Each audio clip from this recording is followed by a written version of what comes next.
जी अस्सलाम वालेकुम जी।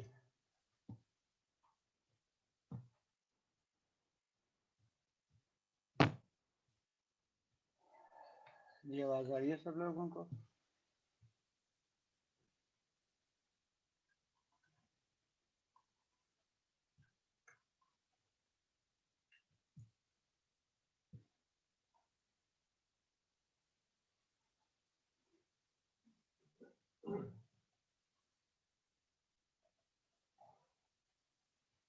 मैं लास्ट टाइम कहाँ तक किया था?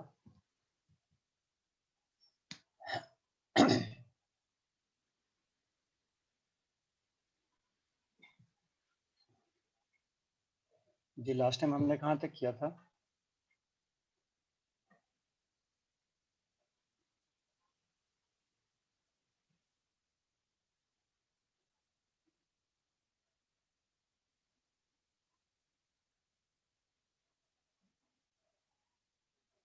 जान 21st concept of security in 21st century पूरा हो गया था ना? बुजान डन हो गया था, ठीक है, ठीक हो गया। अच्छा प्लीज, मैं मेरे ख्याल से पिछली क्लास में भूल गया राफिया, ये जो बुजान का कॉन्सेप्ट है ना, इस कॉन्सेप्ट की बुनियाद के ऊपर अब एक नई थ्योरेटिकल डायमेंशन फिजान शुरू होगी आईआर में, ठीक है। उसे इंटरनेशनल सिक्योरिटाइजेशन थ्योरीज बोलते हैं, इंटरनेशनल सिक्योरिटाइजेशन थ्योरीज उसे बोलते हैं, ठीक हो गया। तो अगर इंटरनेशनल सिक्योरिटाइजेशन थ्योरीज की रेफरेंस आ जाए तो ऑटोमेटिकली जब भी सिक्योरिटी के नैरेटिव के ऊपर बात होगी कि सिक्योरिटी का कॉन्सेप्ट किन किन पैरामीटर्स में फॉल कर सकता है, तो ऑटोमेटिकली ये पूरा इसी पर्सपेक्टिव में आएगा, जिसके अंदर आजकल बायोलॉजिकल सिक्योरिटी, ठीक है, इंफॉर्मेशन सिक्योरिटी, वो भी पैरामीटर आ गए, तो ब्रॉडर पर्सपेक्टिव वही है, ठीक है। तो इसे इंटरनेशनल सिक्योरिटाइजेशन थ्योरीज के नाम से भी जाना जाता है।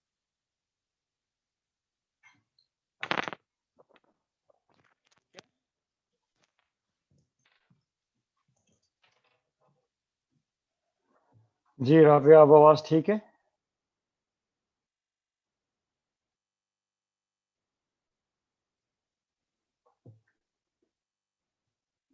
जी शुरू करें। अच्छा अच्छा, हम लोगों का मेरे बहनों भाइयों अगला कॉन्सेप्ट है, हमने international security concept of security in 21st century कर लिया। तो इससे अगला हमारा कॉन्सेप्ट है power and elements of national power, ठीक हो गया। Power and elements of national power, ठीक है, टू बी एग्जैक्ट सिलेबस के अंदर ये टॉपिक है आपका national power and elements of national power के नाम से, national power and elements of national power के नाम से आप लोगों को ये टॉपिक है, ठीक है। काइंडली रेफरेंस नोट कर लीजिए, part 1 chapter 3 page 122 to 131, part 1 chapter 3 page 122 to 131, ठीक है। शुरू करें अल्लाह का नाम लेके।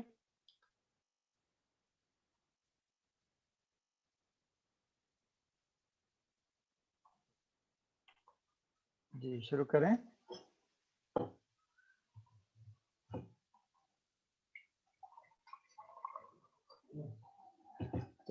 नवाल, सबसे पहले हम शुरू करते हैं कि नेशनल पावर है क्या भला, ठीक है। इसके डेफिनेशनल कंपोनेंट को देख लेते हैं, इसके डेफिनेशनल एलिमेंट्स को देख लेते हैं, ठीक है। तो मेरे बहनों भाइयों, नवाल, मेरी ये एबिलिटी कि मैं तुझे इन्फ्लुएंस कर सकूं, मेरी ये एबिलिटी कि मैं तुझे कोर्स कर सकूं, मेरी ये एबिलिटी कि मैं तुझे कंट्रोल कर सकूं, या मेरी ये एबिलिटी कि मैं किसी भी तरीके से अपना स्फीयर ऑफ इन्फ्लुएंस तेरे पे एग्जर्ट कर सकूं, ठीक है। मेरी ये एबिलिटी कि मैं तुम्हें इन्फ्लुएंस कर सकूं, कंट्रोल कर सकूं, कोर्स कर सकूं, डिक्टेट कर सकूं, अपना स्फीयर ऑफ इन्फ्लुएंस तुम्हारे पे एग्जर्ट कर सकूं, मेरी ये एबिलिटी कहलाएगी मेरी पावर। ऐसे ही एक स्टेट की एबिलिटी कि वो किसी दूसरी स्टेट को इन्फ्लुएंस कर सके, कंट्रोल कर सके, कोर्स कर सके, ठीक हो गया, या किसी भी तरीके से उसे डिक्टेट कर सके किसी दूसरी स्टेट को या नॉन स्टेट एक्टर को, ठीक हो गया। तो एक स्टेट की ये एबिलिटी कि वो इन्फ्लुएंस कर सके, कोर्स कर सके, कंट्रोल कर सके किसी दूसरी स्टेट या नॉन स्टेट एक्टर को, स्टेट की वो एबिलिटी कहलाएगी स्टेट की नेशनल पावर, ठीक हो गया। स्टेट की वो एबिलिटी क्या कहलाएगी? स्टेट की national power, ability of one state to influence, coerce, control another state or non state actor, ये क्या कहलाएगी? स्टेट की नेशनल पावर। कॉन्सेप्ट क्लियर इस चीज का? इस चीज का कॉन्सेप्ट क्लियर? ठीक है। अब सुल्तान मेरी अगली बात जरा समझी, अगर मैं तुझे इन्फ्लुएंस कर पा रहा हूं, मैं तुझे कोर्स कर पा रहा हूं, मैं तुझे कंट्रोल कर पा रहा हूं, तो मैं किसी ना किसी फैक्टर की बुनियाद के ऊपर करूंगा ना। फॉर एग्जाम्पल मेरे डोले बड़े हैं, फॉर एग्जाम्पल मैं बहुत बड़ा अमीर आदमी हूँ, फॉर एग्जाम्पल मैं कोई सादात हूँ, जरदार हूँ, आले शरीफ हूँ, ठीक हो गया। फॉर एग्जाम्पल मेरे पास कोई बहुत बड़ी कुर्सी है, वगैरह वगैरह वगैरह वगैरह। तो जिन फैक्टर्स की बुनियाद पे मैं इस काबिल बनता हूं कि मैं तुझे इन्फ्लुएंस कर पाऊं, जिन फैक्टर्स की बुनियाद पे मैं इस काबिल बनता हूं कि मैं तुझे कोर्स या कंट्रोल करूं, वो फैक्टर्स कहलाएंगे मेरे एलिमेंट ऑफ पावर। तो ऐसे ही वो फैक्टर्स जो एक स्टेट को इनेबल करते हैं कि वो एक किसी और स्टेट या नॉन स्टेट एक्टर को इन्फ्लुएंस, कोर्स या कंट्रोल कर सके, वो कहलाएंगे एलिमेंट्स ऑफ नेशनल पावर। तो मेरी एबिलिटी है मेरी नेशनल पावर, और जो फैक्टर्स मुझे एबल कर रहे हैं वो हैं मेरे एलिमेंट्स ऑफ नेशनल पावर। बच्चों ये कॉन्सेप्ट क्लियर हो गया? तो वो फैक्टर जो मुझे इनेबल करते हैं कि मैं किसी और को फोर्स कर सकूं, कंट्रोल कर सकूं, इन्फ्लुएंस कर सकूं, वो कहलाएंगे मेरे एलिमेंट्स ऑफ नेशनल पावर। ऐसे ही पाकिस्तान के वो सारे के सारे फैक्टर्स जो पाकिस्तान को इनेबल करेंगे कि वो किसी दूसरे स्टेट या नॉन स्टेट एक्टर को इन्फ्लुएंस, कोर्स या कंट्रोल कर सकें, वो पाकिस्तान के कहलाएंगे एलिमेंट्स ऑफ नेशनल पावर। ठीक हो गया? अब मेरे बहनों भाइयों, जर्नल डिस्कशन में 5 एलिमेंट्स ऑफ नेशनल पावर है। जर्नल डिस्कशन में 5 एलिमेंट्स ऑफ नेशनल पावर है। ठीक हो गया? अब पहला एलिमेंट ऑफ नेशनल पावर है मिलिट्री पावर। ठीक हो गया? अगर हम यूएसए का पूरा स्ट्रेटेजिक डिस्कोर्स देखें, तो अमेरिका के पास जो सबसे बड़ी बाइंडिंग पावर है वो power of its military component. ठीक हो गया? तो America would be termed as a military power. ठीक है? चाइना आ रहा है, लेकिन चाइना की इकोनॉमिक राइज किस फैक्टर की बुनियाद के ऊपर है? इकोनॉमिक पावर की बुनियाद पे। ऐसे ही जापान एक पावर है पूरी की पूरी दुनिया की। ठीक है? तो जापान एक टेक्नोलॉजिकल पावर है। फिर पॉलिटिकल इन्फ्लुएंस या पॉलिटिकल क्लाउड, यूरोपियन यूनियन अपने पॉलिटिकल इन्फ्लुएंस की बुनियाद पे, पॉलिटिकल क्लाउड की बुनियाद पे दूसरी स्टेट्स को इन्फ्लुएंस करती है। और आखिरी चीज रिसोर्सेज या रिसोर्स बेस। तो सऊदी अरब तेल का खूह, हबीबी यल्ला यल्लाहू, ना तालीम ना शक्ल ना अकल। ठीक हो गया? तेल ही तेल, और वो पूरी दुनिया को कर रहे थे। ठीक है? तो generally 5 elements of national power consider किए जाते हैं: military, economy, technology, political cloud and resources. ठीक है? General elements of power clear हो गया मेरा बच्चा? Military, economy, technology, political cloud and resources. Done हो गया मेरा बच्चा? ठीक। अब रबिया बेटा, जब हम पावर को थ्योरेटिकल लेंस से क्लासिफाई करना शुरू करेंगे रफिया, ठीक है शहबाज, जब हम पावर को थ्योरेटिकल लेंस से, ठीक है, अप्लाई करना शुरू करेंगे, तो इसके अंदर 2 मेजर थ्योरीज हैं: realist view point of power versus liberal view point of power. Realist view point of power बुनियादी तौर पे मिलिट्री सेंटर्ड पावर है, हार्ड पावर है, जबकि liberal view point of power generally power of attraction है। ठीक हो गया? पावर ऑफ इकोनॉमी है, पावर ऑफ कल्चर है, पावर ऑफ कोऑपरेशन है, पावर ऑफ इंस्टीट्यूशंस है। ठीक हो गया? तो रियलिस्ट पावर को, ठीक है, इगोइस्टिक मैक्सिमाइजर की नजर से देखेंगे, नेशनल इंटरेस्ट की नजर से देखेंगे, मिलिट्री कंपोनेंट की नजर से देखेंगे, सिक्योरिटी डायलेमा के कंपोनेंट की नजर से देखेंगे। जबकि लिबरल्स पावर को, ठीक है, जबकि लिबरल्स पावर को कोऑपरेशन के एंगल से, इंस्टीट्यूशन के एंगल से, ट्रेड के एंगल से, डिप्लोमेसी के एंगल से देखेंगे। आई होप सो मुझे अहमद ये थ्योरी मजीद एक्सप्लेन करने की जरूरत नहीं है, हमने बहुत रगड़ा है। ठीक है? क्या रियलिज्म लिबरलिज्म के ऊपर हमने 2 क्लासेस लगाई। ठीक हो गया? तो पावर को आप जनरली 2 थ्योरेटिकल लेंस से देखते हो: realist view point of power and liberal view point of power. ठीक हो गया। तो सुल्तान, इस एक स्लाइड के ऊपर हमने 4 कंपोनेंट देख लिए।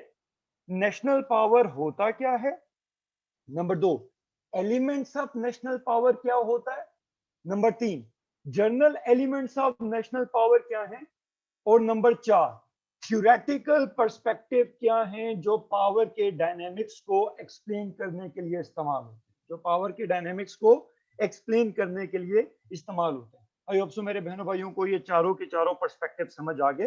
अगर समझ आ गए तो मेरा बच्चा मुझे ओके कॉल दीजिए।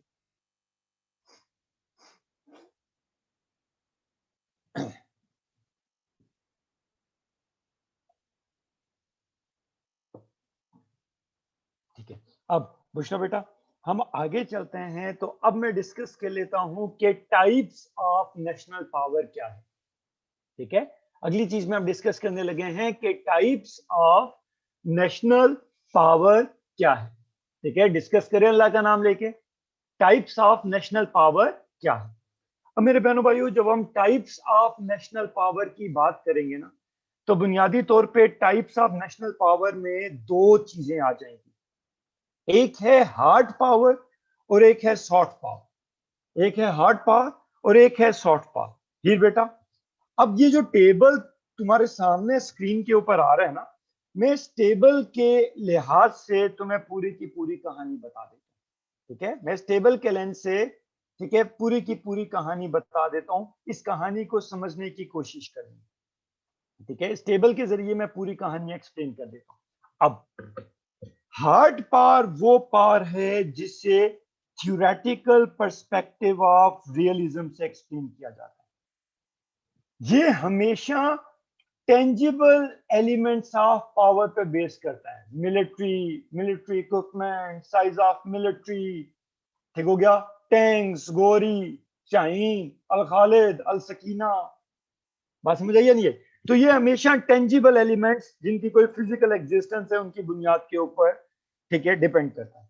ठीक है, इसके अंदर डिसाइसिव कैपेबिलिटी क्या होती है, स्टेट की मिलिट्री पावर। अब हार्ड पावर की मैनिफेस्टेशन जनरली किस सूरत में होती है, इन फॉर्म्स ऑफ वॉर और कोअर्जन। ठीक है, हार्ड पावर के जर्नल, ग्लोबल या रीजनल इफेक्ट्स क्या होते हैं, कॉन्फ्लिक्ट। जिसके पास भी हार्ड पावर होगी वो कौन सा डिप्लोमेटिक टूल इस्तेमाल करेगा, स्टिक्स, डंडे, ईदर विद अस और अगेंस्ट अस, अग्रेशन, सैंक्शंस। ठीक हो गया, जोसेफ नए पावर कॉन्सेप्ट, जी ये एग्जैक्टली जोसेफ नए का अहमद, ठीक है, पावर का कॉन्सेप्ट है। और फाइनली, ठीक है, इसमें नेचर ऑफ पॉलिटिक्स कौन सी होंगी, इसमें जीरो सम गेम की पॉलिटिक्स हो रही है, इसमें जीरो सम गेम की पॉलिटिक्स हो रही होगी। ठीक है, अब हम आ जाते हैं सॉफ्ट पावर की तरफ। अब हम आ जाते हैं मेरे बहनों भाइयों सॉफ्ट पावर की तरफ। ठीक है, स्टिक्स फॉर्मूला। ठीक है, सॉफ्ट पावर, ठीक है, from the theoretical lens of neo liberal view point, ठीक है, चलेगा। इसके अंदर element of power generally intangible होंगे, आपकी आइडियोलॉजी, आपका कल्चर, आपकी डिप्लोमेसी, आपकी ट्रेड, आपकी इकोनॉमी। ठीक हो गया, तो ये इंटेंजिबल कंपोनेंट्स के ऊपर बेस करेगा। डिसाइसिव कैपेबिलिटीज क्या है, आपकी इकोनॉमिक स्ट्रेंथ। ठीक है, जहां पे भी सॉफ्ट पावर मैनिफेस्टेशन होगी उसकी मैनिफेस्टेशन क्या होगा, ट्रेड, अट्रैक्शन, डिप्लोमेटिक रिलेशंस वगैरह वगैरह वगैरह। इसके इफेक्ट्स जनरली किस नेचर के होंगे, कोऑपरेटिव नेचर के। ठीक है, इसके अंदर कौन सा डिप्लोमेटिक टूल इस्तेमाल किया जाएगा, टूल ऑफ कैरेट्स। और इसके अंदर नेचर ऑफ पॉलिटिक्स क्या होगी, विन विन गेम। जल्दी से ये अपने पास टेबल नोट कर ले, जल्दी से अपने पास ये टेबल नोट कर ले और मुझे फिर ओके कॉल दे। फिर मैं इस टेबल को तुम लोगों को इंटरप्रेट करना सिखाता हूं। ठीक है, अब राफिया बेटा मेरे जुमले पे गौर से जरा सुनना। मैंने ये टेबुलर डेटा के अंदर ना, मैंने तुझे हार्ड पावर और सॉफ्ट पावर एक्सप्लेन किया। ठीक है, हुजैफा मैं बताता हूँ टूल ऑफ कैरेट।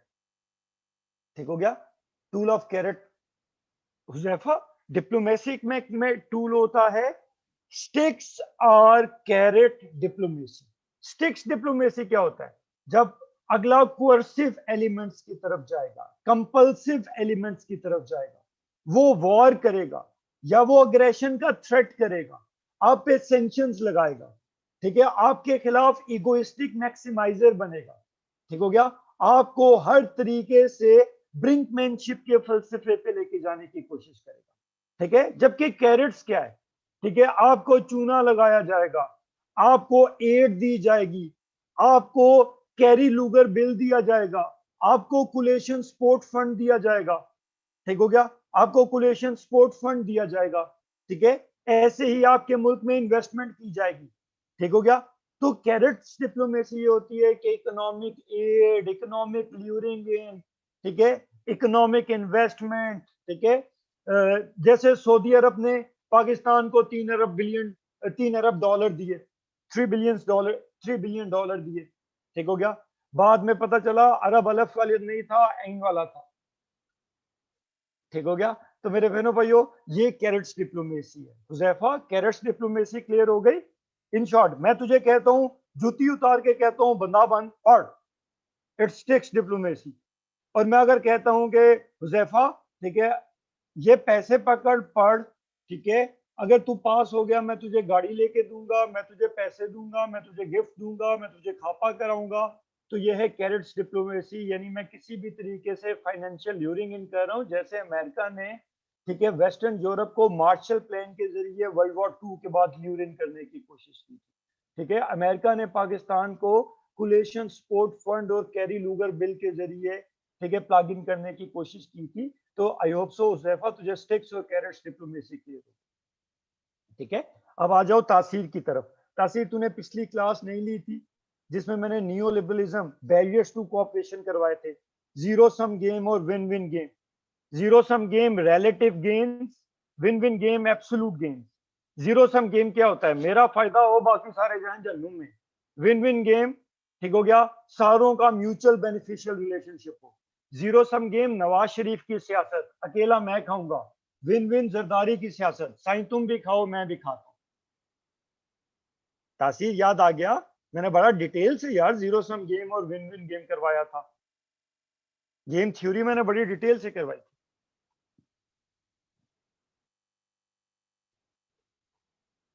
ठीक हो गया। अब राफिया पुत्र, अब जरा देखिए कि मैं इस पूरे के पूरे टेबल को इंटरप्रेट कैसे करता हूं। मेरे बच्चे ने मेरी बात की तरफ गौर करना है, ठीक है, मैं आहिस्ता आहिस्ता बोलूंगा। Hard power is that form of national power which is justified through realist point of view. This is generally backed by tangible elements of power, and more precisely military capabilities of a state play the decisive role in manifestation of power. ठीक? When a state relies on hard power, it generally manifests it through hardliner politics or through war or coercion, threat. ठीक? So, this form of power generally leads to security dilemma and pushes our states toward a conflict zone. Any state which is relying on hard power would be pursuing sticks diplomacy, and it would be playing zero sum politics at global arena. तो 10 किताबें पढ़ ले, hard power में तेरा इससे ज्यादा crux नहीं निकल पाएगा। डन हो गया राफिया पुत्र? तासीर डन हो गया?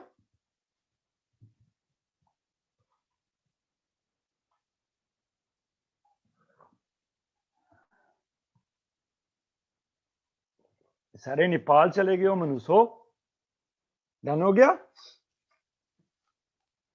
अच्छा बुशरा बेटा, मेरा पुत्र, इसी तरीके से मारवे बेटा, हम लोग इसी तरीके से मेरे प्यारे बहनों भाइयों सॉफ्ट पावर को भी डिस्कस कर लेते हैं। Soft power is that form of national power which is justified through neoliberal lens. This form of power is generally backed by intangible elements of national power and it is, ठीक है, it is generally based by economic capabilities and needs.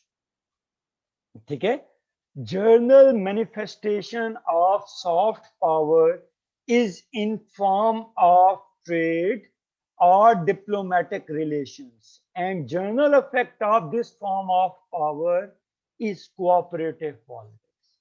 Any state which would be relying its political discourse on soft power would be pursuing carrots diplomacy, and it would try to attract other states through win-win politics.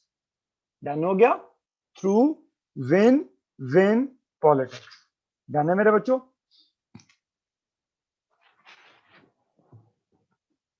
Proper लिखने का तरीका, terminologies आ गई, ठीक है। तो शहबाज, अभी तक हमने 5 चीजें करी। नेशनल पावर क्या है, number 1। Elements of national power क्या हैं, number 2। Journal elements of national power क्या हैं, number 3। Theoretical perspective of national power क्या है, नंबर 4। और टाइप्स ऑफ नेशनल पावर क्या है, नंबर 5। राफिया, बात समझ आ गई? ठीक है। अब मेरे बहनों भाइयों, मैं आगे चलता हूं। हमारी अगली चीज है, हाँ, शार्प पावर। और ठीक है, मुझे पता था अनवर के कोई ना कोई पढ़ा लिखा आदमी मेरे से ये सवाल पूछेगा। अच्छा, ये हमने जो क्लासिफिकेशन ऑफ नेशनल पावर पढ़ी, टाइप्स ऑफ नेशनल पावर पढ़ी ना, ठीक है, प्लीज बात जरा समझिएगा, ठीक है। ये जोसेफ नाये की क्लासिफिकेशन है। सुल्तान मेरी बात समझ, ठीक हो गया? प्लीज लोगों को, ठीक है, सुख ही रहने दे मनूस आदमी, मेरे सुल्तान। ठीक, अब जोसेफ नाये ने क्लासिफाई की मोहम्मद, ठीक है, Mohammad Anwar, hard power, soft power. अब हार्ड पावर या सॉफ्ट पावर को अनवर सिमल्टेनियसली कितना एफिशिएंटली या इफेक्टिवली यूज करते हैं या मनूवर करते हैं, उस एट्रीब्यूट को, उस क्वालिटी को कहा जाता है स्मार्ट पावर। यानी, ठीक है, आपकी लीडरशिप स्किल, आपकी मनूवरेबिलिटी की डेप्थ, आपकी पॉलिसी की इफेक्टिवनेस, ठीक है, आपकी पॉलिसी की इफेक्टिवनेस, कि कैसे आप हार्ड और सॉफ्ट पावर को सिमल्टेनियसली इफेक्टिवली यूटिलाइज करें, मनूवर करें। आपकी वो मनूवरेबिलिटी, पॉलिसी मेकिंग के एट्रीब्यूट क्या कहलाते हैं? Soft power. तो स्मार्ट पावर। तो स्मार्ट पावर एक टाइप ऑफ पावर नहीं, type of national power hard power and soft power ही। आप उसे कितना इफेक्टिवली इस्तेमाल करते हो, ऑपरेशनलाइज करते हो, यूटिलाइज करते हो, डिमॉन्स्ट्रेट करते हो, वो आपकी डिमॉन्स्ट्रेशन कैपेबिलिटी क्या कहलाएगी? स्मार्ट। क्लियर हो गया? सुल्तान क्लियर हो गया? अनवर क्लियर हो गया ये कॉन्सेप्ट? ठीक है, आगे चलूं जी। अब मेरे बहनों भाइयों, हमने टाइप्स ऑफ नेशनल पावर तो कर लिया, अब हम types of elements of national power करने लगे। ठीक है सुल्तान? तो types of elements of national power को आप लोग दो कैटेगरीज में प्लेस करते हैं। एलिमेंट्स ऑफ नेशनल पावर की एक टाइप है टेंजिबल एलिमेंट्स, एक टाइप है इनटेंजिबल एलिमेंट्स। एक टाइप है टेंजिबल एलिमेंट्स, एक टाइप है इनटेंजिबल एलिमेंट्स। ठीक हो गया सुल्तान? टेंजिबल एलिमेंट्स वो हैं जिनकी फिजिकल एग्जिस्टेंस है, और इनटेंजिबल एलिमेंट्स वो हैं जो एब्स्ट्रैक्ट हैं, जिन्हें छुआ नहीं जा सकता, सिर्फ महसूस किया जा सकता है। ठीक हो गया। तो एक साइड पे हैं आपके टेंजिबल एलिमेंट्स, एक साइड पे हैं, ठीक है साइमा पुत्र, एक साइड पे हैं आपके इनटेंजिबल एलिमेंट्स। अब टेंजिबल एलिमेंट्स हैं size of economy, military.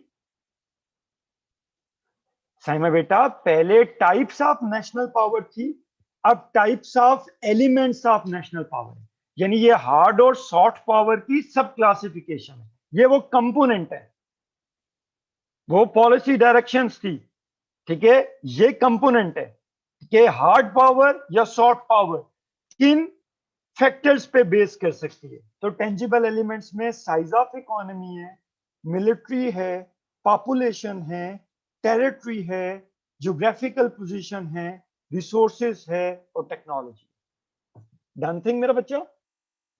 Size of economy, military, population, territory, geographical position, resources और टेक्नोलॉजी। डन थिंग हो गया मेरा बच्चा। जबकि इनटेंजिबल एलिमेंट्स में पॉलिटिकल कल्चर खाता है तो लगाता भी तो है, आइडियोलॉजी ये भूटो रच के लूटो फिर फूटो, लीडरशिप जैसा भी है खूबसूरत सा तो है, क्वालिटी ऑफ डिप्लोमेसी, ठीक हो गया, दम मारो दम, और एफिशिएंसी ऑफ गवर्नमेंटल इंस्टीट्यूशंस, ठीक है, दबा के करो करप्शन, काम नहीं करना, और एजुकेशनल लेवल, ठीक है, क्या फायदा पढ़ाई का, जाना तो सारों ने कब्र में है, और आखिरी चीज नेशनल मोरल एंड सोलिडेरिटी, जो कुछ भी किया है अमेरिका ने। क्लियर हो गया। ये सारे के सारे इंटेंजिबल एलिमेंट्स हैं, ठीक है।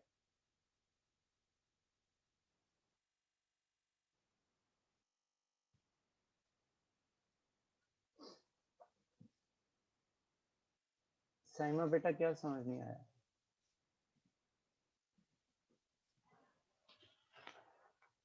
साइमा बेटा क्या समझ नहीं आया?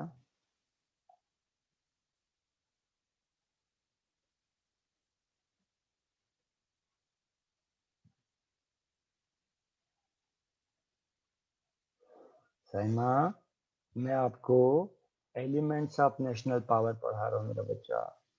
एलिमेंट्स ऑफ नेशनल पावर वो फैक्टर्स होते हैं जिनकी बुनियाद पे एक स्टेट दूसरी स्टेट को इन्फ्लुएंस, कंट्रोल या कोर्स करने की कोशिश करती है, ठीक है। अब ये इनेबलर्स होते हैं, यानी एक स्टेट किन फैक्टर्स की बुनियाद पे, किन एलिमेंट्स की बुनियाद पे, किन फैक्टर्स की बुनियाद पे, किन एलिमेंट्स की बुनियाद पे दूसरी स्टेट को इन्फ्लुएंस या कोर्स करेगी। तो वो जो एलिमेंट्स हैं, वो जो फैक्टर्स हैं, वो टेंजिबल हो सकते हैं, यानी वो प्रॉपर कंक्रीट फिजिकल एग्जिस्टेंस वाले एलिमेंट हो सकते हैं, या इंटेंजिबल एलिमेंट्स हो सकते हैं। इंटेंजिबल एलिमेंट्स का मतलब ये है कि जिनकी कोई फिजिकल एग्जिस्टेंस तो नहीं है, लेकिन वो किसी भी तरीके से आपकी स्टेट की पावर को रिफ्लेक्ट करते हैं, ठीक है। तो टेंजिबल एलिमेंट्स की भी मैंने लिस्ट डिमॉन्स्ट्रेट कर दी है साइमा बेटा, इंटेंजिबल एलिमेंट्स की भी लिस्ट डिमॉन्स्ट्रेट कर दी है, ठीक है साइमा। ठीक है साइमा, मैं एनालॉजी के तौर पे बात करता हूँ। साइमा, तूने मुझे कुटना है, तूने मुझे कुटना है, तो दो तरीके से कुट सकती है ना, या तो फौज अपनी, ठीक है, बंदूकें शंदूकें ले आए, ये टेंजिबल एलिमेंट है। दूसरा, तू अपने क्वालिटी ऑफ आर्गुमेंटेशन के जरिए, अपनी आइडियोलॉजी के जरिए, अपने इंटेलेक्ट के जरिए, ठीक हो गया, मुझे जमीन बोस कर दे। तो एक इनटेंजिबल एलिमेंट है, एक टेंजिबल एलिमेंट। बात समझ आ गई साइमा बेटा?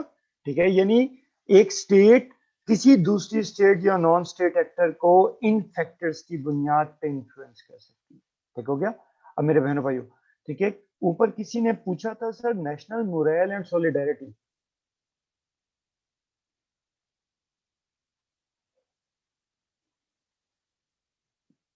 ये किसने पूछा था नेशनल मोरल एंड सॉलिडेरिटी?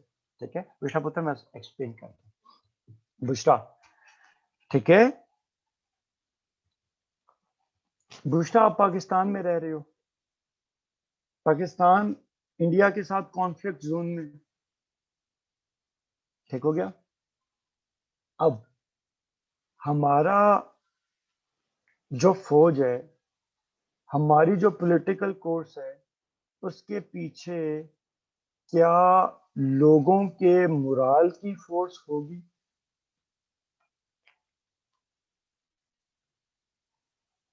मजीद समझाने की जरूरत है बुशरा या नहीं समझ? बुशरा बात समझ आ गई ना मेरे बच्चे को? ठीक हो गया। तो एक मुल्क के अंदर कितनी सॉलिडेरिटी है, कितनी नेशनलिज्म है, वो उस मुल्क के अंदर कितनी कोहेसिवनेस है, नेशनल मोरल कैसा है, इंस्टीट्यूशन बिल्डिंग कैसी है, नेशनलिस्ट एलिमेंट कैसे हैं। ठीक हो गया at the end of the day. ठीक, जब देख विशा, जब Soviet union cold war America से हारा था ना, तो वो बुनियादी तौर पे अमेरिका के ज्यादा पावरफुल होने की वजह से नहीं हारा था, जितना इंटरनल कोलैप्स की वजह से हारा। ठीक है, मैंने पिछली क्लास में तुझे पूरे का पूरा गॉर्बेचोव का फलसफा बताया था मेरा बच्चा। ठीक हो गया, मतलब वो उन्होंने इंटरनल शिकस्त मान ली ना। ठीक है बुशरा, मुझे कैंसर हो गया तो एक बीमारी मुझे मारेगी, मेरी अपनी इंटरनल सॉलिडेरिटी रेजिस्टेंस भी तो कोई चीज है ना। तो जब तक मुझे वो नहीं मारेगी, मुझे बीमारी कैसे मारेगी? डन हो गई। अब तुझे समझाने के लिए मनूस औरत मुझे अपने आप को कैंसर करवाना पड़ा।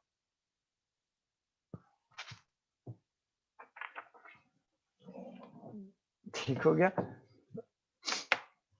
अच्छा, अच्छा अब मुझे बताओ, ठीक है, सारों ने ये elements of national power discuss देख लिए?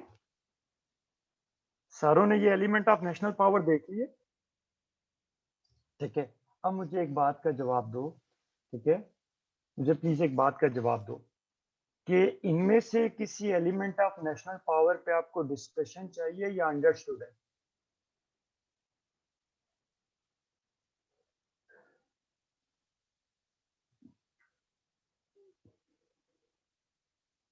किसी को किसी एलिमेंट के ऊपर अगर डिबेट चाहिए तो मैं डिबेट भी कर देता हूँ।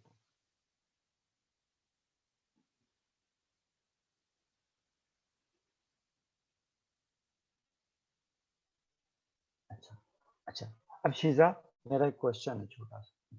शीजा, मेरा एक छोटा सा क्वेश्चन है मेरा बच्चा। ठीक है, वो क्वेश्चन ये है कि शीजा, मेरे पास मेरे वॉलेट में पैसे हैं। ठीक है, आल दो नहीं, मेरे पास, ठीक है, इकोनॉमिक रिजर्व्स तो मौजूद है। ठीक है, इकोनॉमिक रिजर्व्स तो मौजूद है। क्या ये इकोनॉमिक रिजर्व अफेक्टिव भी हैं या अफेक्टिव नहीं?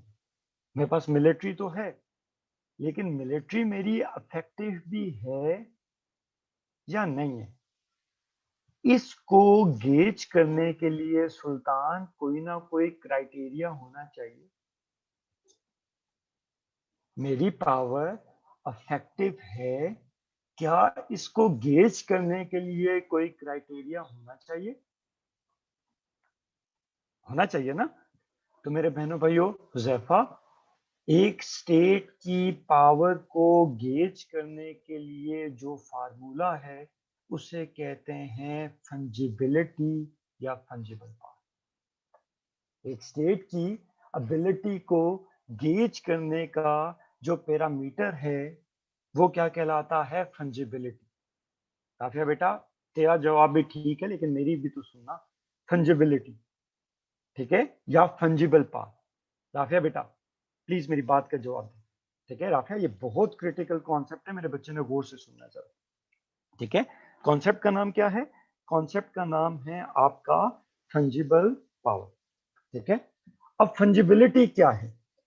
फंजिबिलिटी का लिटरल मीनिंग है इंटर कन्वर्टेबिलिटी। इंटर कन्वर्टेबिलिटी, ठीक है हुजैफा, ये इंटर कन्वर्टेबिलिटी बिल्कुल वही चीज है जिसे हम इकोनॉमी की जुबान में लिक्विडिटी कहते हैं। ठीक हो गया हुजैफा, मैं और तू, ठीक है, तू सेंट्रल लेके रोड पे खड़ा हुआ है, मैं, ठीक है, साबुनदानी मैरान रोड पे लेके खड़ा हूं। ठीक हो गया, आसानी से कौन सी गाड़ी बिक जाएगी?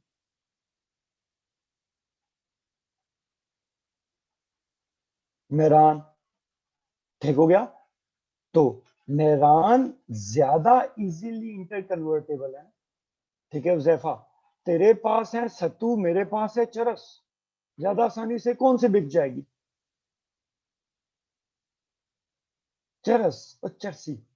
ठीक हो गया, तेरे पास पाकिस्तानी रुपया है, मेरे पास डॉलर है, हम दोनों खड़े हुए हैं हुनुलुलु में, तो ज्यादा आसानी से कौन सी बिक जाएगी? ठीक हो गया।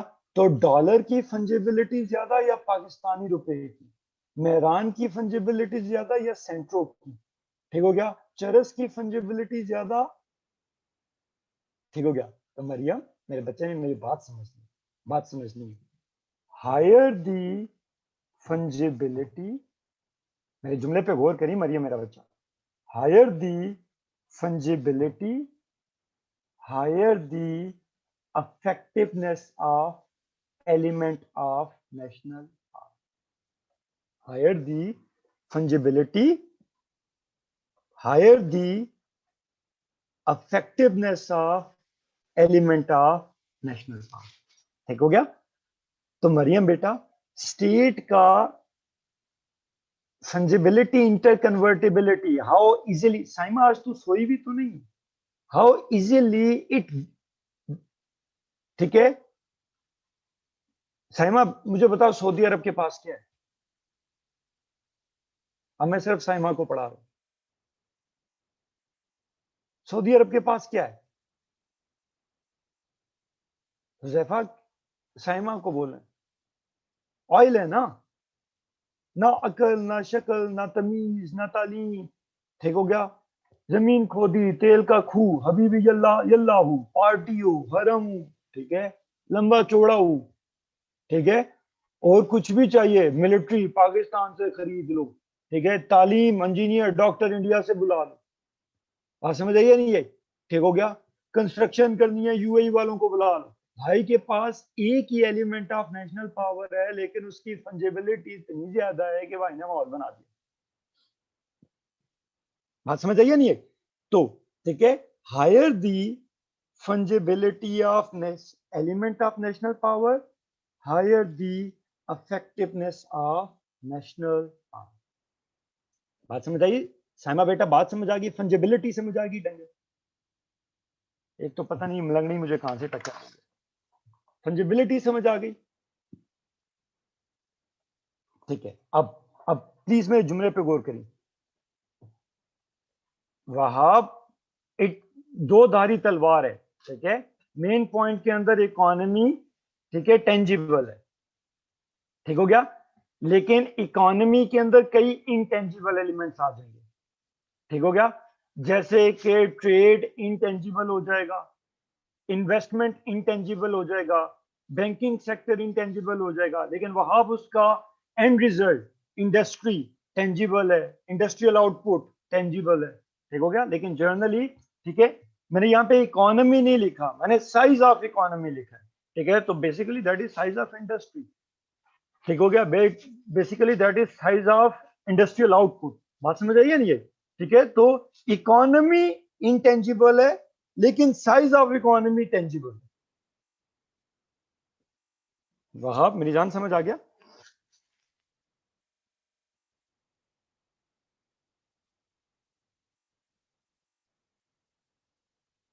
ठीक हो गया। अब मेरे बहनों भाइयों प्लीज, सुल्तान मेरी बात को जरा समझिए, सुल्तान मेरी बात को जरा समझिए। Higher the fungibility, higher the effectiveness of element of national power, higher the fungibility, higher the effectiveness of element of national power। ये पॉइंट समझ आ गया? ठीक हो गया। अब नेशनल पॉलिटिकल डिस्कोर्स क्या होगा? अहमद मेरी बात जरा समझनी, नेशनल पॉलिटिकल डिस्कोर्स क्या होगा, यानी पाकिस्तान का एज अ स्टेट ओरिएंटेशन क्या होनी चाहिए? To enhance the, to enhance the fungibility of elements of its national power, to enhance the fungibility of elements of its national power। बात समझ आ गई? to enhance the fungibility of elements of its national power। ये जुमला note कर लिया? अभी मैं examples दूंगा तो बात समझ आ जाएगा, ठीक है। अब सुल्तान वहाब मुझे बता, क्या पाकिस्तान के पास रिकोडिक नहीं है या नहीं? है? सुल्तान क्या फंजिबल है?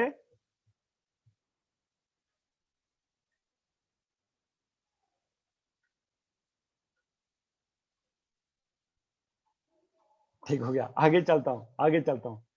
क्या पाकिस्तान के पास पिंक सॉल्ट है?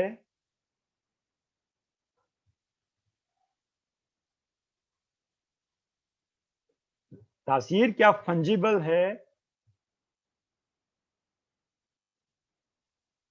ठीक हो गया। पाकिस्तान के पास हलाल मीट का पोटेंशियल है?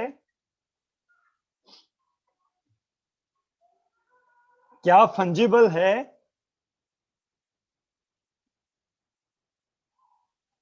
ठीक है। क्या पाकिस्तान के पास चीप लेबर है? क्या फंजिबल है, यानी हमने उनकी कोई स्किल डेवलपमेंट वगैरह की, उन्हें इफेक्टिव ह्यूमन कैपिटल में कन्वर्ट किया?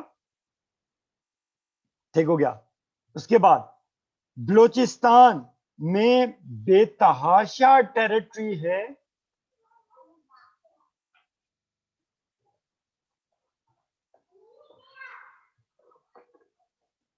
क्या फंजिबल है? क्या फंजिबल है? ठीक हो गया। तासीर, पाकिस्तान के पास इस टाइम सबसे डोमिनेंट फैक्टर क्या है? ज्योग्राफिकल पोजीशन है या नहीं? पाकिस्तान के पास इस टाइम सबसे ज्यादा डोमिनेंट फैक्टर क्या है? Geographical position. क्या फंजिबल है? बहुत हद तक है। इसी की बुनियाद पे तो हम सी पैक प्यार की पिंग डाल रहे हैं ना चाइना से। बात समझ आई नहीं? तो एक स्टेट का पॉलिटिकल डिस्कोर्स क्या होगा? To enhance the fungibility of elements of its national power. To enhance the fungibility of elements of its national power.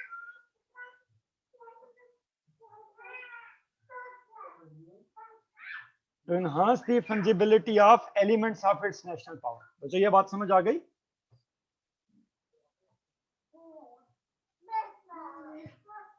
ठीक हो गया। अब सुल्तान, अगर तुझे याद हो, मैंने तुम्हें पहली दूसरी क्लास में, बेटा मैं क्लास ले रहा हूं, this is not a joke.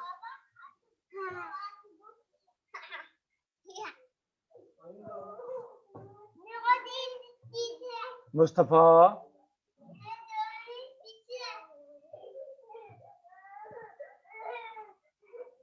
बच्चों एक मिनट जरा ठहरिएगा।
अच्छा जी।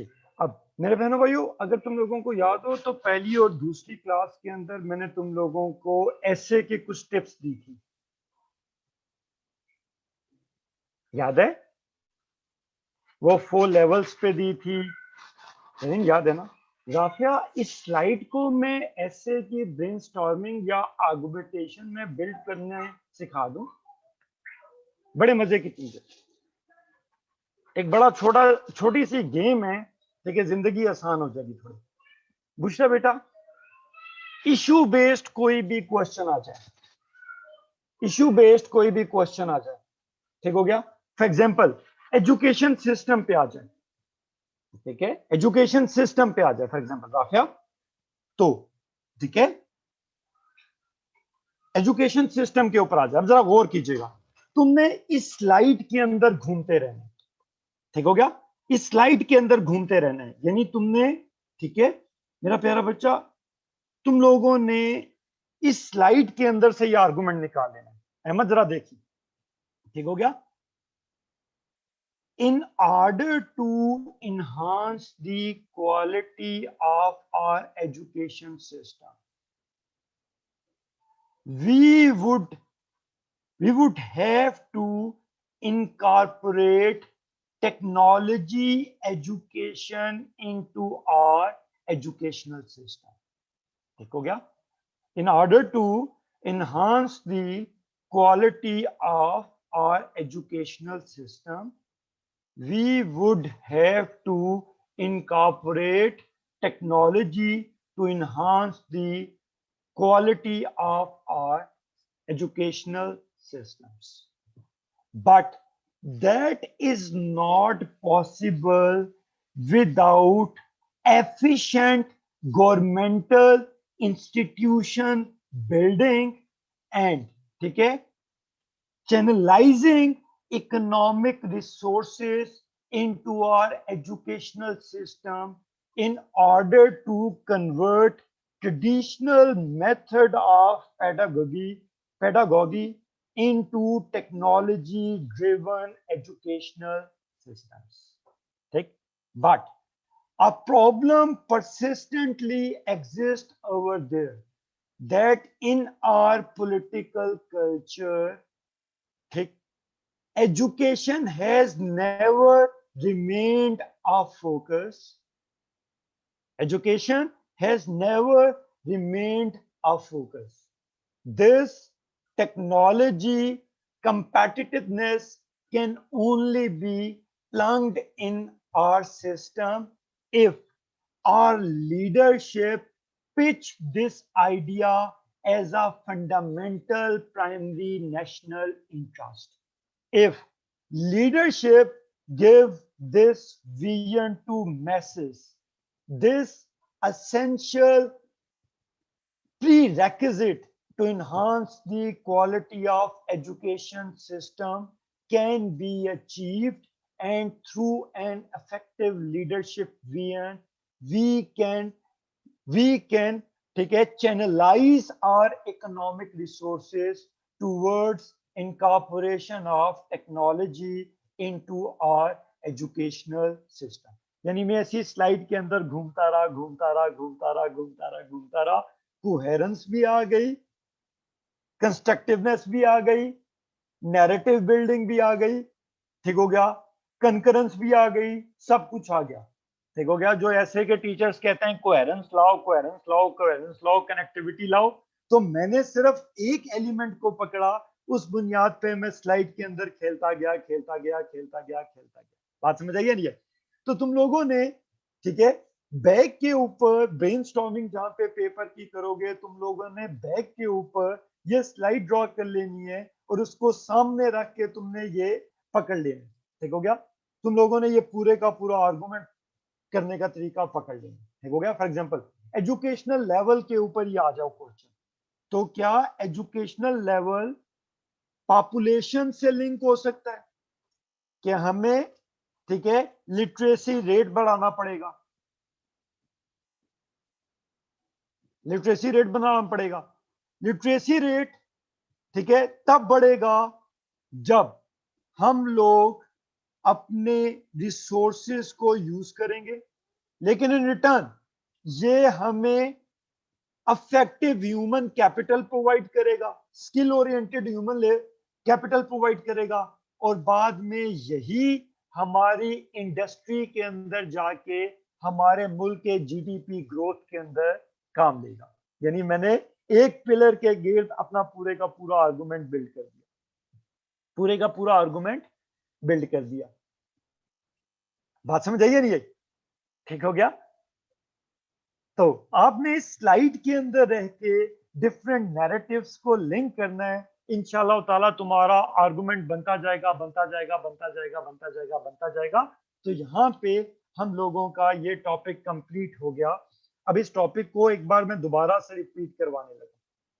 हमने सबसे पहले पढ़ा, ठीक है,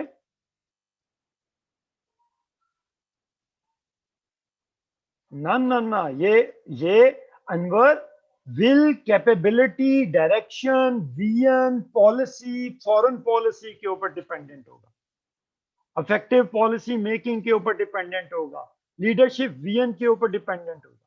ठीक हो गया? That is why leadership matters. ठीक हो गया? जैसा भी है, खूबसूरत सा तो है। बात समझ आ गई?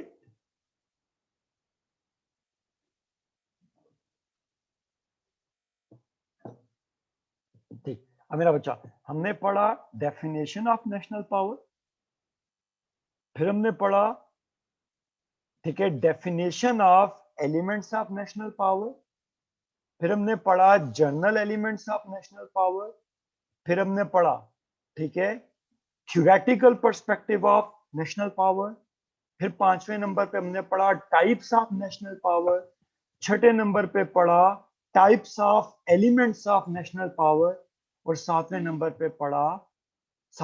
पे पढ़ा हम लोगों ने, ठीक है, फंजिबिलिटी का कॉन्सेप्ट, यानी criteria for gauging the effectiveness of national power. अब ठीक है आयशा बेटा, मैंने कॉन्सेप्ट नहीं पढ़ाना, लेकिन वो कॉन्सेप्ट तूने समझना है। मैंने नहीं पढ़ाना, लेकिन तूने समझना है। क्वेश्चन अगर इस नेचर का आ जाए कि चाइना की पावर बढ़ क्यों रही है, दुनिया में यूएसए का इन्फ्लुएंस कम क्यों हो रहा है, ठीक है, मैं समझाऊंगा नहीं, मैं सिर्फ एक लाइन में जवाब दूंगा। चाइना का सॉफ्ट इकोनॉमिक पावर के मॉडल की फंजिबिलिटी पूरी दुनिया में बढ़ रही है, और अमेरिका की मिलिट्री पावर की फंजिबिलिटी आहिस्ता आहिस्ता दुनिया में कम हो रही है। चुनाचे चाइना अपने सॉफ्ट पावर को ज्यादा इफेक्टिवली, स्मार्टली मनूवर कर रहा है, जबकि अमेरिका अपनी हार्ड पावर को स्मार्ट वे से मनूवर नहीं कर पा रहा। चाइना के एलिमेंट्स ऑफ नेशनल पावर ज्यादा से ज्यादा फंजिबल हो रहे हैं, अमेरिका के एलिमेंट्स ऑफ नेशनल पावर अपनी फंजिबिलिटी को लूज कर रहे हैं। अब अल्लाह का वास्ता है कोई मुझसे ये ना कहे कि सर हमें नहीं समझ आई तो जन्नत में जाओ। क्लियर हो गया? राफिया बेटा, ये आर्गुमेंट समझ आ गया किस तरीके से हम पूरी की पूरी बात करेंगे। अब राफिया पुत्र, तू इससे ऐसे आ जाए इकोनॉमी पे, करंट अफेयर में क्वेश्चन आ जाए इकोनॉमी पे, तो किसी भी तरीके से इस्तेमाल कर सकती है कि इकोनॉमिक पावर को आपने कैसे बढ़ाना है। तेरे दिमाग में थीम क्या होना चाहिए? हमने अपनी फंजिबिलिटी बढ़ानी।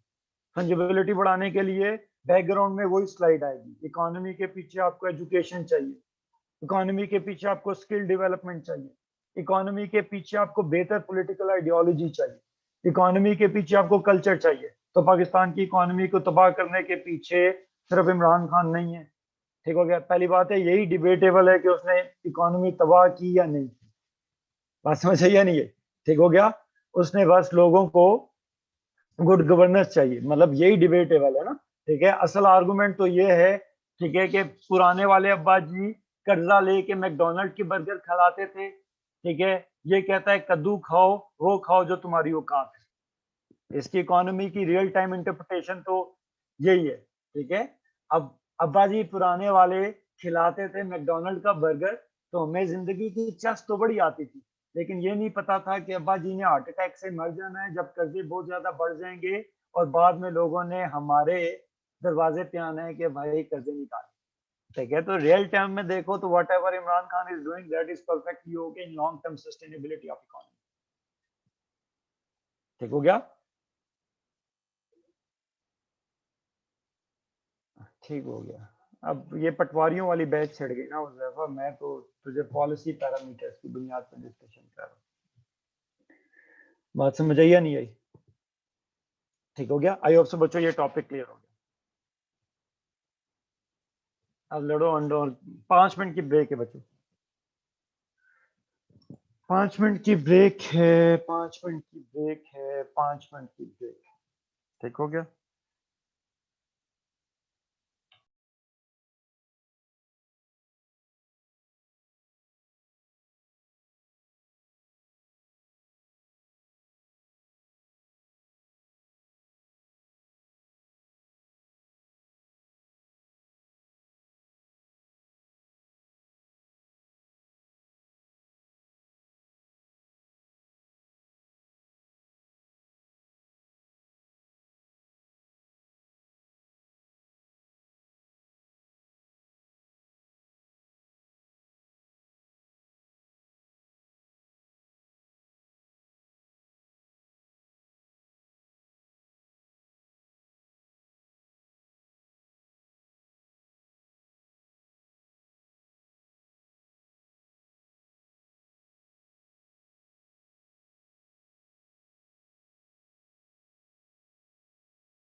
जी मेरे बहनों भाइयों, आ गए हो आप लोग?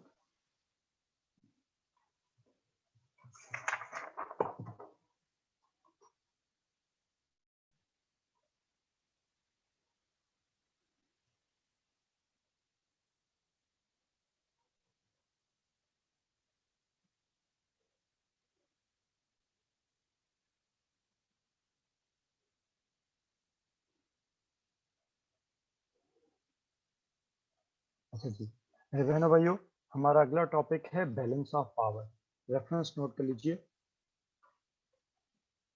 Balance of power, reference note कर लीजिए। तासी टाइम क्या हुआ? Part 1 chapter 3 page 131 to 137। Part 1 chapter 3 page 131 to 137। ठीक है तासी, ये टॉपिक पढ़ो उसके बाद देखते हैं। Part 1 chapter 3 page 131 to 137। Reference noted. अब मेरे बहनों भाइयों प्लीज इस कॉन्सेप्ट को नोट कीजिएगा। Balance of power neo realism की थ्योरी का हिस्सा है। Balance of power neo realism की थ्योरी का हिस्सा है। तो अगर नियो रियलिज्म आ जाए तो आपने बैलेंस ऑफ पावर को डिस्कस करना है, और अगर बैलेंस ऑफ पावर आ जाए तो आपने नियो रियलिज्म को डिस्कस करना है। डन हो गया? बैलेंस ऑफ पावर आ जाए तो आपने नियो रियलिज्म को डिस्कस करना है, और नियो रियलिज्म आ जाए तो आपने बैलेंस ऑफ पावर को डिस्कस करना है। यानी ये दोनों कॉन्सेप्ट साथ साथ डिस्कस होंगे। डन हो गया? डन हो गया? अब मेरे बहनों भाइयों, बैलेंस ऑफ पावर बुनियादी तौर पे स्टेट बिहेवियर की थ्योरी है। Balance of power Nawal state behaviour की थ्योरी है, और बैलेंस ऑफ पावर की थ्योरी आपको एक चीज का जवाब देगी कि एक स्टेट जैसा बिहेव कर रही है वैसा क्यों कर रही है। इंडिया जैसा बिहेव कर रही है वैसा क्यों कर रही है। पाकिस्तान जैसा बिहेव कर रही है वैसा क्यों कर रही है। ठीक है? Why a state behaves the way it does. एक स्टेट जैसा बिहेव करती है वैसा क्यों करती है। तो बुनियादी तौर पे ये स्टेट बिहेवियर की थ्योरी है। ये आपको एक्सप्लेन करेगी कि एक स्टेट जैसा भी बिहेव कर रही है वैसा वो बिहेव क्यों कर रही है। डन हो गया मेरा बच्चा? ये बात समझ आ गई? Why a state behaves the way it does. एक स्टेट जैसा बिहेव कर रही है वैसा क्यों कर रही है। अब चलो मेरा बच्चा आगे। ठीक है, अब मेरे बहनों भाइयों, मैंने जैसे कि बोला सुल्तान कि ये नियो रियलिज्म की थ्योरी का पार्ट एंड पार्सल है। ठीक है, तो मैं नियो रियलिज्म की थ्योरी से इस कहानी को पिक करता हूँ। अहमद, ठीक है, अब मेरी जान देखें जरा। ठीक है, ये दुनिया है, और नियो रियलिस्ट कहते हैं कि इसका स्ट्रक्चर अनार्किक है। अनार्किक क्यों है? क्योंकि दुनिया के अंदर there is no authority over and above the states, और इस दुनिया के अंदर स्टेट की कैपेबिलिटीज आपस में बराबर है। ठीक है, तो absence of a global sovereign and unequal capabilities of power की वजह से, unequal capabilities of power की वजह से, ठीक है, absence of a global sovereign और unequal capabilities of power की वजह से, ठीक है, स्टेट्स के दरमियान लैक ऑफ ट्रस्ट का एलिमेंट आता है। यह अनार्की। अब जब लैक ऑफ ट्रस्ट का एलिमेंट आता है तो एक स्टेट सिक्योर होती है तो दूसरी स्टेट अपने आप को इनसिक्योर फील करना शुरू कर देती है। Security of one leads to an insecurity of another. यानी पूरी दुनिया के अंदर स्टेट सिक्योरिटी डायलेमा के अंदर इंट्रैप्ट हो जाती है, इन्वर्ट हो जाती है। ठीक है, ये security dilemma state identity, state national interest, ठीक है, स्टेटिज्म, स्टेट की पावर की फीलिंग्स को, रिक्वायरमेंट्स को रेस करता है, यानी स्टेटिज्म को रेस करता है। और अनार्किक स्ट्रक्चर में एक स्टेट के पास अपने नेशनल इंटरेस्ट को अचीव करने के लिए सेल्फ हेल्प के अलावा कोई और ऑप्शन नहीं, तो वो सेल्फ हेल्प के मॉडल की बुनियाद पे अपनी पावर को मैक्सिमाइज करना शुरू कर देती है। यहां तक मैंने कुछ नया पढ़ाया या मैंने सिर्फ नियो रियलिज्म को एक्सप्लेन किया?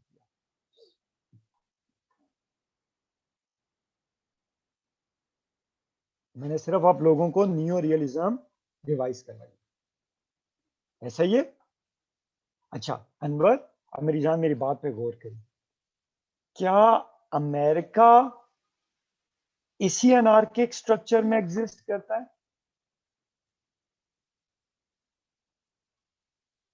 बच्चों तेजी से जवाब दो। क्या अमेरिका इसी अनार्किक स्ट्रक्चर में एग्जिस्ट करता है? ठीक हो गया। तो अमेरिका इस अनार्किक स्ट्रक्चर में रहते हुए, ठीक है, अमेरिका इस अनार्किक स्ट्रक्चर में रहते हुए अपने सिक्योरिटी डायलेमा, अपने नेशनल इंटरेस्ट, अपने स्टेटिज्म की वजह से अपनी पावर बढ़ाएगा। तो जब अमेरिका अपनी पावर बढ़ाएगा तो ऑटोमेटिकली चाइना सिक्योरिटी डायलेमा में आ जाएगा। जब चाइना सिक्योरिटी डायलेमा में आ जाएगा तो चाइना अनार्किक स्ट्रक्चर में अपने आप को सिक्योर करने के लिए अपनी पावर बढ़ाएगा। यानी चाइना अमेरिका की बढ़ती हुई पावर को बैलेंस करने की कोशिश करेगा। फिर अमेरिका क्या सोचेगा? अमेरिका सोचेगा ये सारे कल के अफ्यूनी ये हमारे साथ पावर कंपटीशन लगा रहे हैं, यानी ये हमें बैलेंस करने की कोशिश कर रहे हैं। तो इन रिटर्न, ठीक है, अमेरिका मजीद अपनी पावर बढ़ाएगा, चाइना मजीद उसे बैलेंस करेगा, ठीक है। फिर अमेरिका कहेगा अच्छा फिर क्यों ना रेसा, अमेरिका अपनी पावर और बढ़ाएगा, चाइना मजीद उसे बैलेंस करने की कोशिश करेगा। तो दोनों स्टेट एक दूसरे की पावर को जब बैलेंस करने की कोशिश करेंगे तो वो इस पूरी की पूरी चेन के जरिए बैलेंस ऑफ पावर के जरिए एक पावर रेस में पड़ जाएंगे। अगर अब वो एलिमेंट्स ऑफ पावर है, आर्म्स है, तो वो कहलाएगा आर्म्स रेस। अगर वो balancing with reference to trade हो रही है तो वो कहलाएगा ट्रेड वॉर। अगर वो बैलेंसिंग प्रोपोगेंडा की हो रही है तो वो कहलाएगा इंफॉर्मेशन वॉरफेयर। ठीक हो गया। तो दोनों पावर रेस में इनगल्फ हो जाएंगे, यानी एक स्टेट दूसरी स्टेट की पावर को बैलेंस करने की कोशिश करेगा। यहां तक मेरे बच्चों को बात समझ आ गई? यहां तक बात समझ आ गई? अब विश्वा बेटा, इसी ग्लोबल स्ट्रक्चर में एग्जिस्ट करता है रशिया। तो एक बैलेंस ऑफ पावर चल रहा है यूएसए और चाइना के दरमियान, और एक बैलेंस ऑफ पावर चल रहा होगा, ऐसा ही एक साइकिल चल रहा होगा रशिया और यूएसए के दरमियान। तो चाइना और रशिया का कॉमन एनिमी कौन है?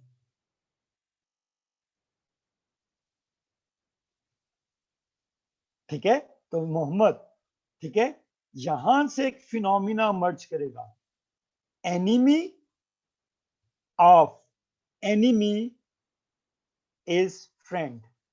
तो जब चाइना के निशाने पे भी यूएसए है, रशिया के निशाने में भी यूएसए है, तो ये कहते हैं कि हमारा कॉमन एनिमी है। तो ये अपनी पावर को पूल कर लेंगे थ्रू एन अलायंस, यानी ये कलेक्टिव पावर बढ़ाना शुरू कर देंगे, यानी चाइना और रशिया के दरमियान एक अलायंस बन जाएगा। यहां तक मेरे बच्चों को बात समझ आ गई? यहां तक बात समझ आ गई मेरे बहनों भाइयों को? अब मोहम्मद, अनवर, इसी अनार्किक स्ट्रक्चर में है इंडिया, इसी अनार्किक स्ट्रक्चर में है पाकिस्तान। इसी अनार्किक स्ट्रक्चर में है इंडिया, इसी अनार्किक स्ट्रक्चर में है पाकिस्तान। एक बैलेंस ऑफ पावर का साइकिल पाकिस्तान और इंडिया के दरमियान भी चल रहा है, और ऐसे ही एक बैलेंस ऑफ पावर का साइकिल इंडिया और चाइना के दरमियान भी चल रहा है, इंडिया और चाइना के दरमियान भी चल रहा है। तो जब पाकिस्तान और चाइना का रीजनल पॉलिटिक्स में कॉमन एनिमी है इंडिया, तो with reference to India Pakistan China के साथ अलायंस बना लेगा। यहां तक मेरे बच्चों को बात समझ आ गई? यहां तक बात समझ आ गई? यानी पाकिस्तान और चाइना, ठीक है, with reference to India balance of power कर लेंगे, अलायंस कर लेंगे, और चाइना और Russia with reference to America alliance को फ्रेम कर लेंगे। यहां तक मेरे बच्चों को बात समझ आ गई? यहां तक बात समझ आ गई?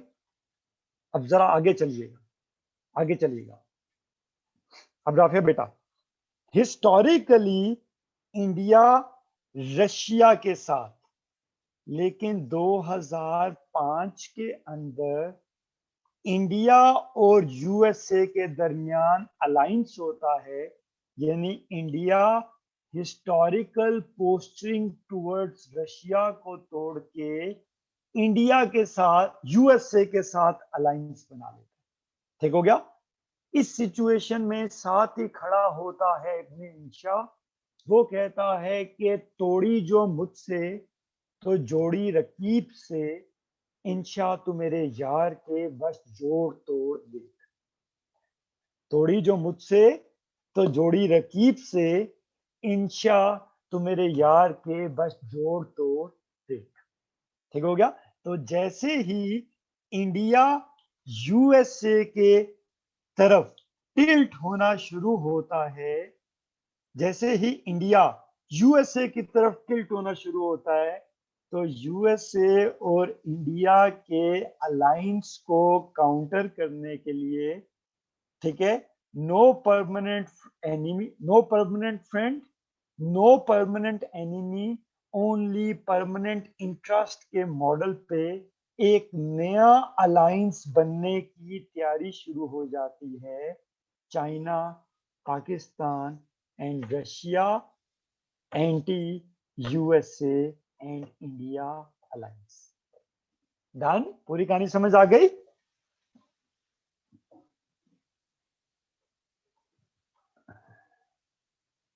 ठीक हो गया? कामिल, कमाल नहीं हो गया? चुनाचे बैलेंस ऑफ पावर क्या है सुल्तान, कि जब एक स्टेट अपनी पावर बढ़ाती है, ठीक है जिशान मेरी जान मेरी बात सुनो, जब एक स्टेट अपनी पावर बढ़ाती है तो दूसरी स्टेट ऑटोमेटिकली उसकी पावर को काउंटर बैलेंस करना शुरू कर देती है। यानी with reference to power transition, ठीक है, the rival state would adjust its behavior in a way, the rival state would adjust its behavior in a way कि वो अपने राइवल की इंक्रीजिंग पावर को बैलेंस कर सके। तो एक स्टेट अपनी पावर बढ़ाएगी, दूसरी स्टेट ऑटोमेटिकली उसे काउंटर बैलेंस करेगी, ताकि स्टेटस को ऑफ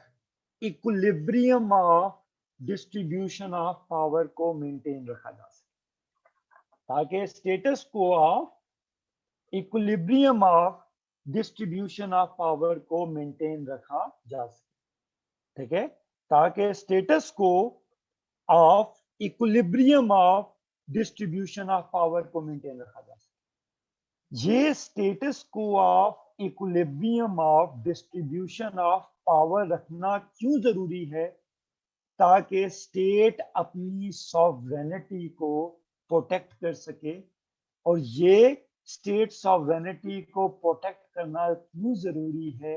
क्योंकि हर स्टेट की सॉवरेनिटी प्रोटेक्टेड होगी सिर्फ तब ही सिस्टम में स्टेबिलिटी रहेगी। अगर एक अकेला सिंगल हैंडेडली इतना पावरफुल हो गया कि बाकी मिल के भी उसकी पावर को काउंटर ना कर सकें, तो फिर जंगलों का कानून होगा, माइट इज राइट होगा। ठीक हो गया? सिर्फ और सिर्फ तबाही होगी। ठीक है?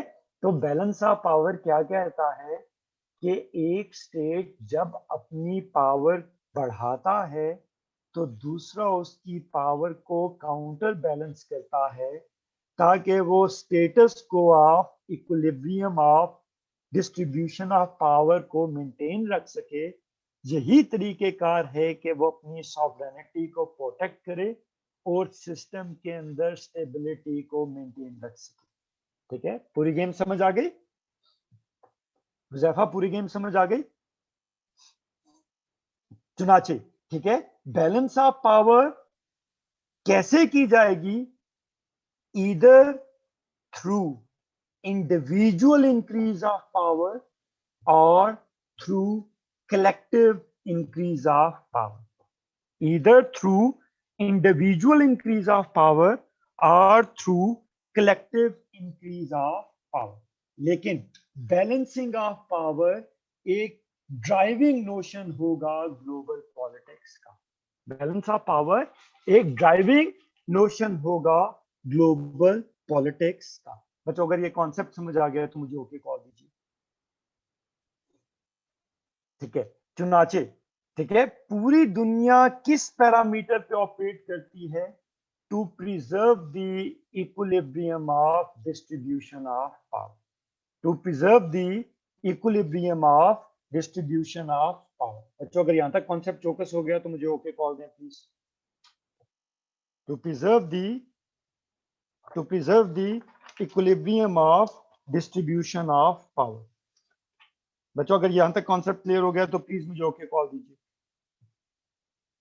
इंडिविजुअली या कलेक्टिवली सुल्तान?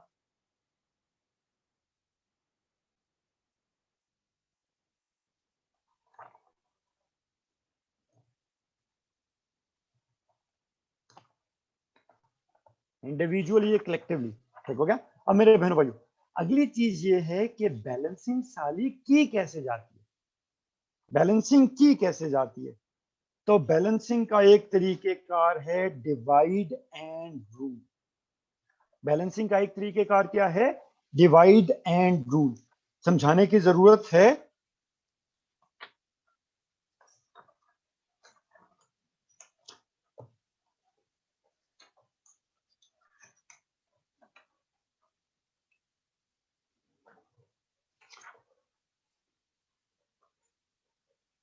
बैलेंसिंग का एक तरीकेकार है डिवाइड एंड रूल।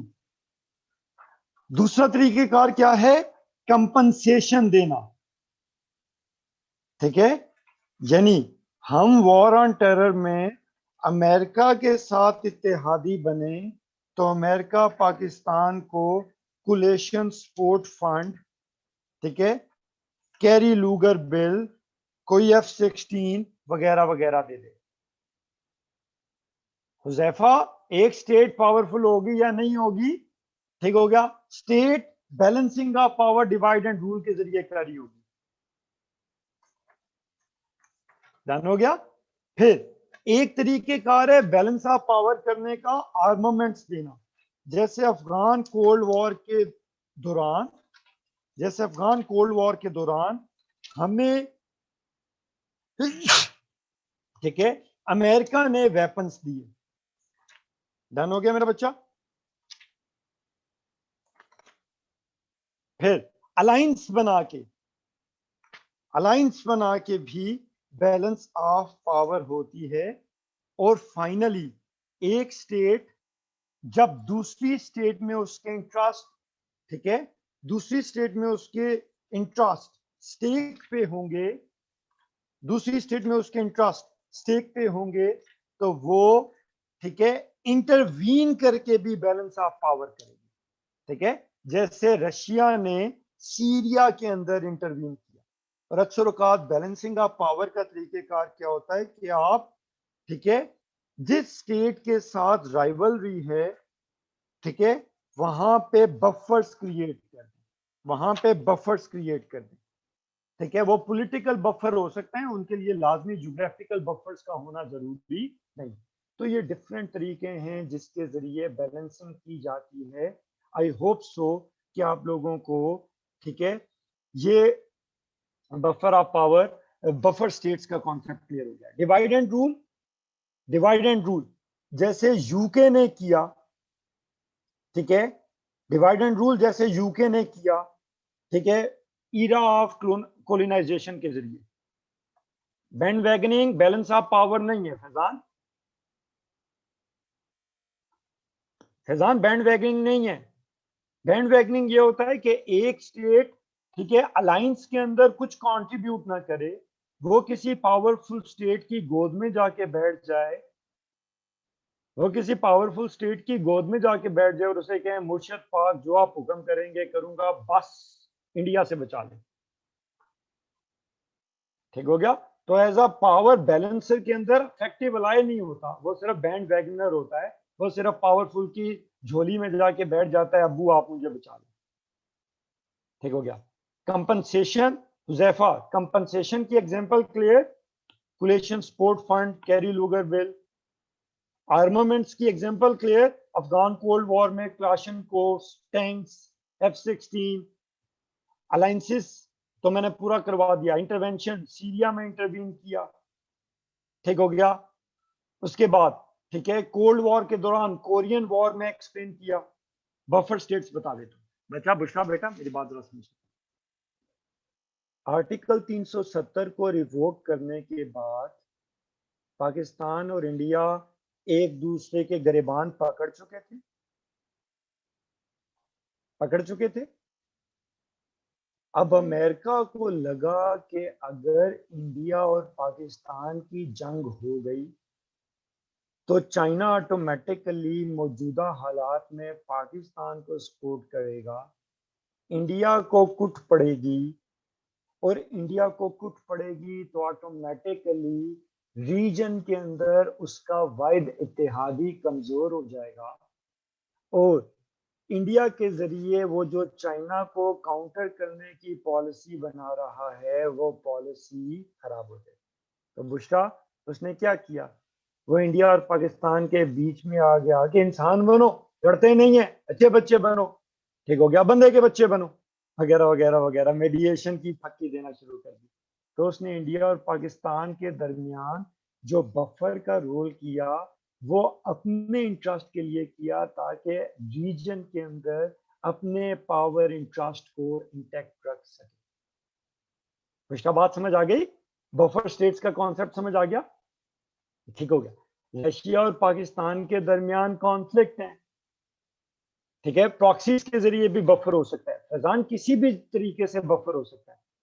चाहे रशिया और पाकिस्तान के दरमियान कॉन्फ्लिक्ट है, रहे हैं हिस्टोरिकली, लेकिन इस टाइम रशिया को पाकिस्तान की जरूरत है, पाकिस्तान को रशिया की जरूरत है, तो दोनों एक दूसरे के करीब आने के लिए किसे बफर के तौर पर इस्तेमाल करते हैं, बहुत करीब आते जा रहे हो, बिछड़ने का इरादा कर लिया है, चाइना को बफर के तौर पर इस्तेमाल करें।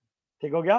पाकिस्तान का अगर इन्फ्लुएंस अफगानिस्तान में बढ़ रहा है और अफगान पीस प्रोसेस, ठीक है, अफगान पीस प्रोसेस पूरे का पूरा, ठीक है, पाकिस्तान के कंट्रोल में आ रहा है, ठीक है, by successful strategic diplomacy of Pakistan, ठीक है, तो इंडिया पाकिस्तान के, ठीक है, स्टेबलाइजिंग वेस्टर्न बॉर्डर्स को बैलेंस करने के लिए क्या करेगा, ब्लोच इंसर्जेंसी को सपोर्ट करेगा, ब्लोच, ठीक है, प्रॉक्सीज को सपोर्ट करेगा, यानी वो ब्लोचियों को, ठीक है, एज बफर के तौर पे क्रिएट कर रहा है ताकि पाकिस्तान वेस्टर्न बॉर्डर पे अपनी स्ट्रेटेजिक डेप्थ जो गेन कर रहा है वाया स्टेबलाइजिंग अफगानिस्तान, उसको कॉम्प्रोमाइज कर सके।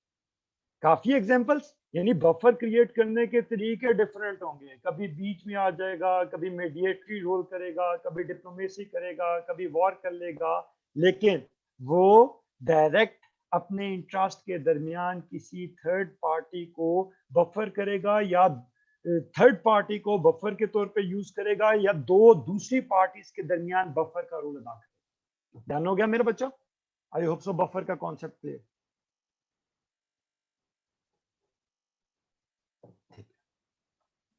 अब शहबाज, मैं अगली बड़े मजे की चीज पढ़ाने लगा हूं। देख, in global politics, Shahbaz Shahji मेरे जुमले पे गौर कीजिएगा, in global politics every act is an act of balancing of power. In global politics, every act is an act of balancing of power. ये बात समझ आ गई? In global politics, every act is an act of balancing of power. ये बात समझ आ गई? तो हर वक्त दुनिया में बैलेंसिंग हो रही होगी, that is the driving force. हर वक्त दुनिया में बैलेंसिंग हो रही होगी, that is the driving force. मेरी बात को जरा समझना है, मेरी बात को जरा समझना है। Every act is an act of balancing of power. मेरी बात को प्लीज जरा समझो, ठीक है? प्लीज,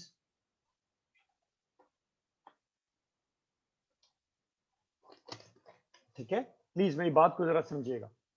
देखो, दुनिया में हर इवेंट को शहबाज तू बैलेंस ऑफ पावर के पैरामीटर पे एक्सप्लेन कर सकता है।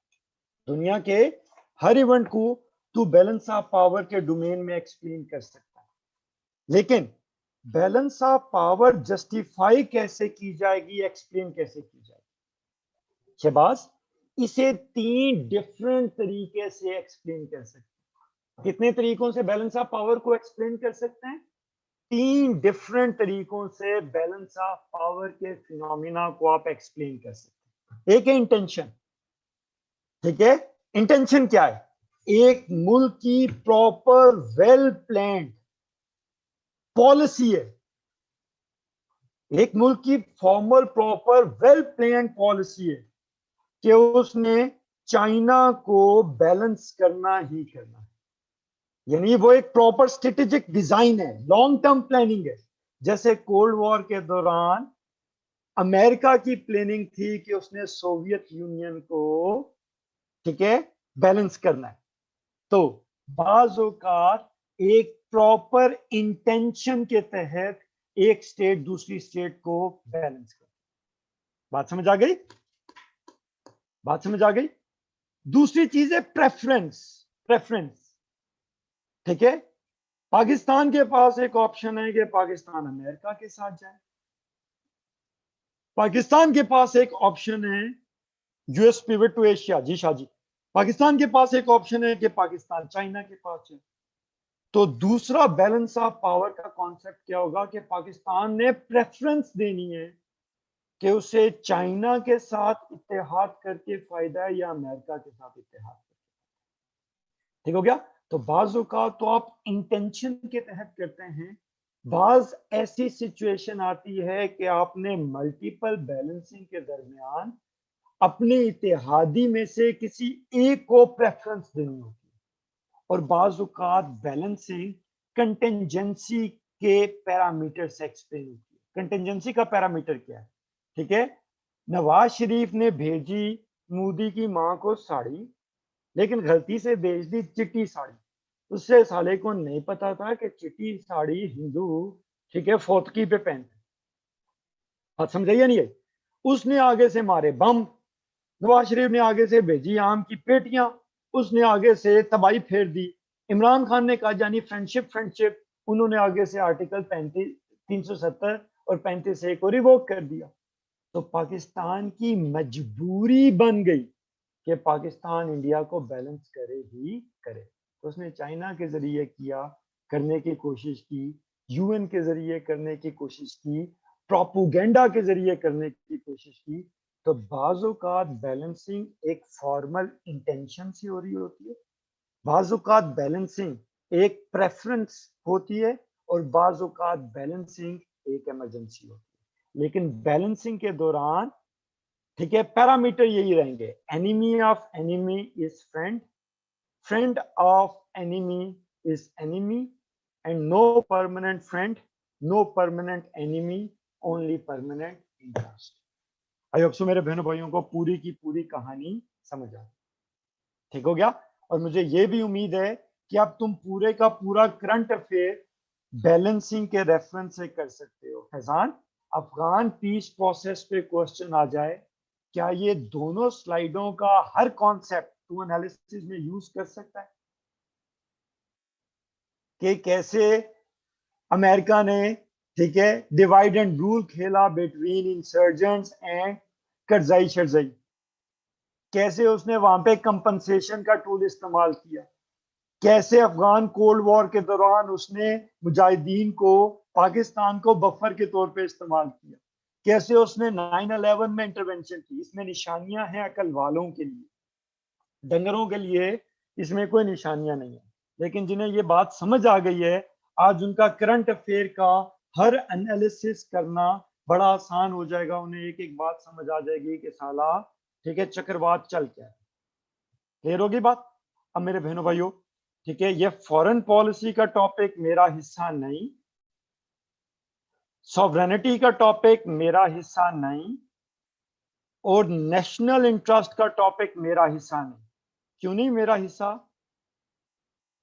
क्योंकि ये उस टीचर का हिस्सा था जिसने आपको करंट अफेयर रिलेशंस पढ़ाने, यानी नेशनल